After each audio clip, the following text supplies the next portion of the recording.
Hoje vamos falar um pouquinho sobre a história da Rainha Esther. É uma história surpreendente e inspiradora. Ela foi uma das mulheres mais importantes da Bíblia e a sua vida nos traz grandes aprendizados. A história de Esther ela é marcada por uma verdadeira confissão de devoção, fé, coragem, sabedoria e humildade. Vamos conhecer quem ela foi, como se tornou rainha e como foi usada por Deus para salvar a nação de Israel. Quem foi Esther? Ela era judia. Seu nome hebraico era Radassa e significa mirta ou murta. É uma flor muito bonita e popular na região.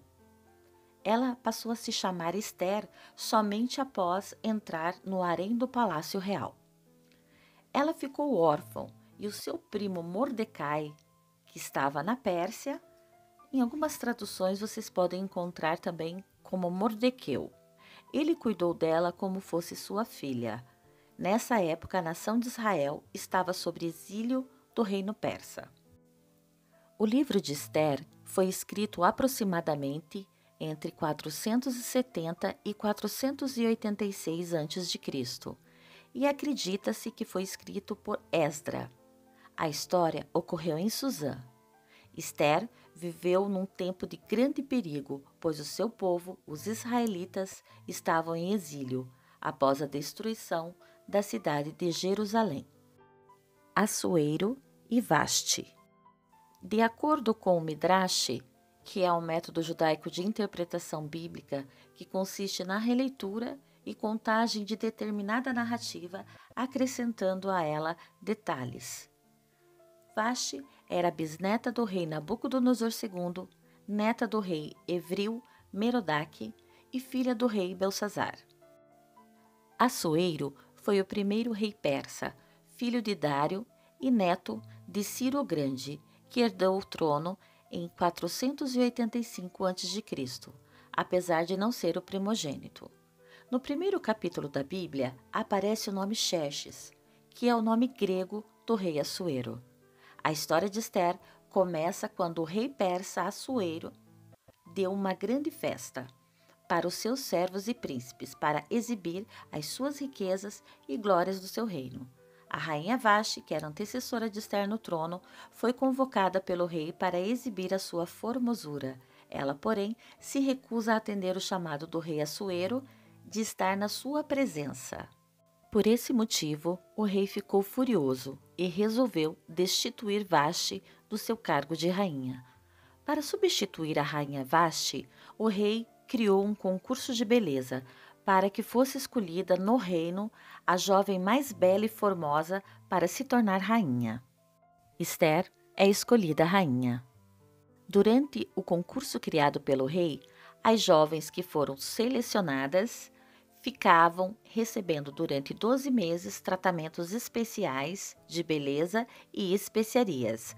Somente depois elas seriam apresentadas ao rei para que ele escolhesse a sua futura rainha. Quando chega ao harém, Hegai, que era o responsável pelas mulheres do concurso, se encanta com a beleza de Esther e dá a ela o melhor lugar na casa, as melhores vestes e os melhores alimentos. Então, os 12 meses se passaram e as jovens foram chamadas à presença do rei. Nesta ocasião, cada uma levava um presente para adornar-se. Entretanto, ao contrário das outras jovens, Esther não escolheu nada além daquilo que ela já possuía. Quando ela se apresenta ao rei, a sua beleza o impressiona e ele a ama mais do que todas as outras jovens. Imediatamente, Esther é coroada rainha no lugar de Vaste. Mordecai e o plano dos oficiais para tirar a vida do rei.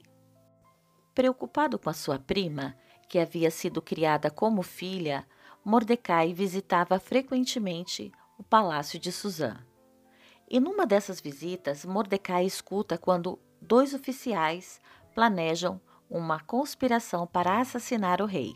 Mordecai conta à rainha Esther, que informa ao rei. Ao descobrir a veracidade dos fatos, o rei manda enforcar os oficiais que conspiravam contra ele. E o plano conspiratório é escrito nos registros históricos. O plano de Amã contra Mordecai.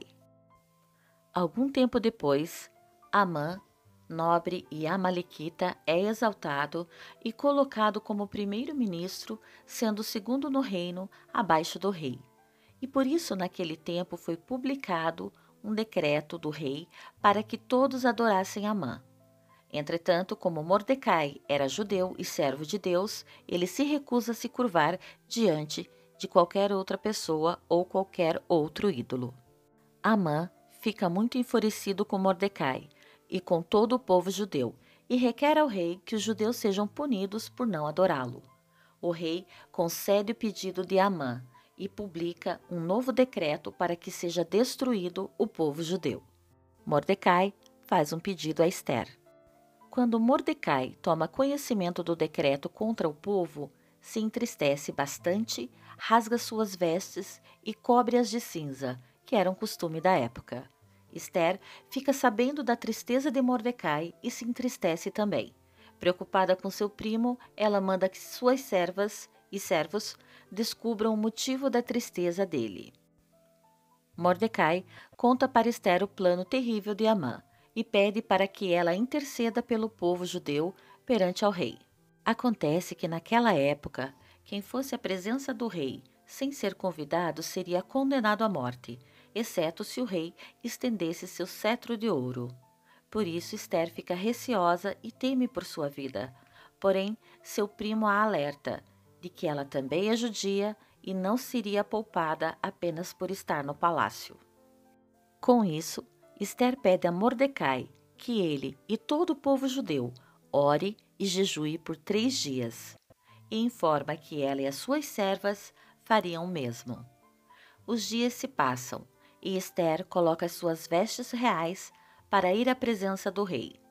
O rei, ao avistá-la, estende seu cetro de ouro e diz: "Pede-me o que quiseres, e até metade do reino eu te darei." Isso está em Ester 5:3. Ester, movida pela sabedoria de Deus, requer um banquete ao rei, na presença do primeiro-ministro Amã.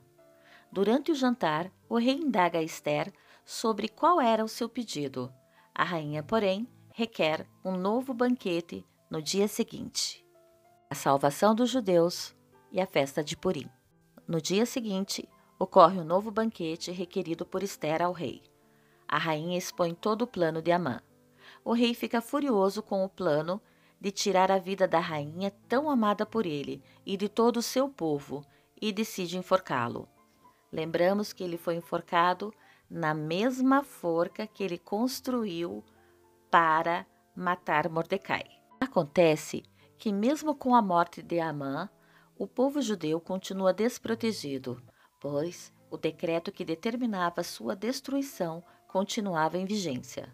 Além disso, naquela época, os decretos reais eles não poderiam ser revogados, e por isso Ester intercede pelo povo judeu e convence o rei a publicar um novo decreto. Neste novo decreto, o rei autoriza os judeus a guerrearem e se defenderem. Mordecai, que estava já com o seu cargo de ministro, ficando abaixo somente do rei, envia o novo decreto a todas as províncias do reino. A guerra ocorre e os judeus vencem, evitando a destruição do seu povo. Até hoje, esse episódio é celebrado pelo povo judeu como uma festa chamada de Purim. A palavra significa sorteio, que era a forma que Amã usara para determinar o dia do extermínio.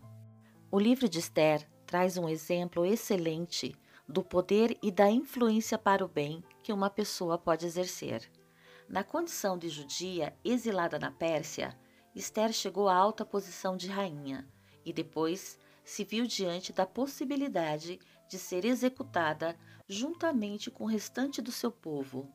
Por meio dela, vemos a soberania de Deus diante da crise e como ele é especialista em reverter situações que parecem impossíveis aos olhos dos homens. Podemos ver, através da vida de Ester, que mostra que o Senhor está sempre no controle de todas as coisas. Ao princípio, como poderíamos imaginar que Deus ia usar um concurso de beleza a favor do seu povo. Acontece que Deus é soberano, onipresente e onisciente. Ele sabe de todas as coisas e pode usar tudo ao seu favor. Por meio da história de Esther, podemos ver como Deus move governantes, mesmo que gentios, ao favor dos seus planos. Quando Deus quer, Deus faz, e não há ninguém que possa impedi-lo. Deus, ele não precisava de Esther, ele poderia fazer tudo sozinho, mas, ao ser obediente, ela teve o privilégio de ser usada por Deus e se torna uma figura tão relevante para a história e exemplo para muitas vidas.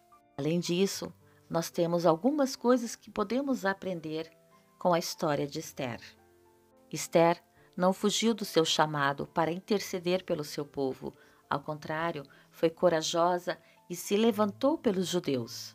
Mesmo temendo pela sua vida, ela se apresentou diante do rei sem ter sido convocada. E isso poderia ter lhe custado a vida. Mas ela teve sabedoria. Esther não foi impulsiva ou atrevida. Ela esperou o momento certo de falar. Seu comportamento demonstra grande dependência e disposição para ouvir a voz de Deus. Esther também mostrou humildade. Mesmo sendo a rainha, ela poderia ter decidido se acomodar nos luxos e prazeres do palácio e ignorar o mundo e o seu povo além das suas muralhas. Mas ela não estava vivendo apenas para si. Ela demonstrou obediência e honra a Deus e ao seu primo Mordecai também.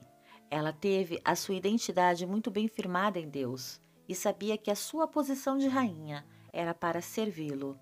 Ela poderia ter decidido apenas usar os seus próprios recursos para tentar salvar o povo judeu. Mas ela escolheu, em vez disso, alcançar todas as pessoas em Israel, a nação judaica, e pedir que orassem por ela. Ela teve a humildade de poder dizer: preciso da sua ajuda. Por favor, lutem ao meu lado. A vida de Esther é um grande exemplo de paciência. Ela foi uma pessoa intercessora e protetora do povo de Deus. E é um grande exemplo de como devemos agir diante das crises e provações. Fé e persistência. Quando Esther arriscou a sua vida e caminhou em direção ao rei para implorar pela sua nação, ela sentiu a presença divina começar a deixá-la. Ela se sentia fraca e com medo, como se não pudesse continuar. Mas fé não significa que sempre nos sentimos fortes e corajosos.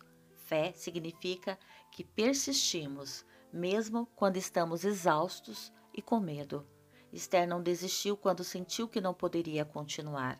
Ela buscou forças dentro de si mesma, até encontrar uma maneira de tornar o impossível possível. Ela continuou, seguindo em frente até chegar ao rei. E pela sua fé, pela sua persistência, Deus concedeu-lhe a vitória. Esther nos ensina a ter coragem, sabedoria, humildade, fé e persistência.